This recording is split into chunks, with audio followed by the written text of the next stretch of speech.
দুর্যোগের মেঘ কি এখনো উত্তরবঙ্গের আকাশে রয়েছে? হাওয়া অফিস কি বলছে আসুন এবার সেটাই জানাই।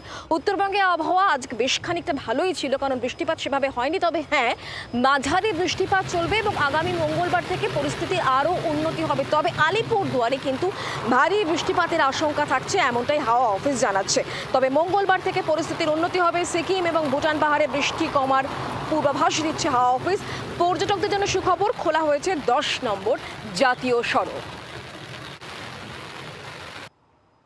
এখন আমাদের যা আবহাওয়ার পরিস্থিতি, তাতে উত্তরবঙ্গে আবহাওয়ার ক্রমশ উন্নতি হবে এবং আগামী কয়েকদিনে ক্রমশ বৃষ্টিপাত কমবে।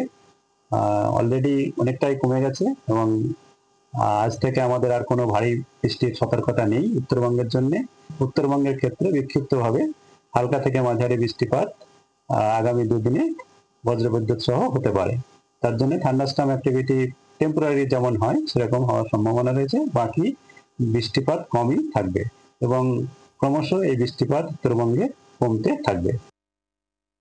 দক্ষিণবঙ্গে থান্ডারস্টর্ম অ্যাক্টিভিটিটা বেশি এলাকা জুড়ে হতে পারে, তবে বিশেষত আমাদের উপকূল অঞ্চল বা তার আশেপাশের জেলাতে এবং পশ্চিমের কয়েকটা জেলাতে, যেমন আগামী 24 ঘন্টায় আমাদের উত্তর দক্ষিণ 24 পরগনা, নদিয়া, আমাদের পূর্ব পশ্চিম মেদিনীপুর, বাঁকুড়া, পুরুলিয়া এবং কলকাতাতেও কিছুটা চান্স আছে, হাওড়া, হুগলি, এগুলোতে কলকাতাতেও মেঘলা আকাশ আছেই এবং কখনো কখনো হয়তো কিছুটা বজ্রবিদ্যুৎ সহ বৃষ্টিপাতের সম্ভাবনা থাকছে।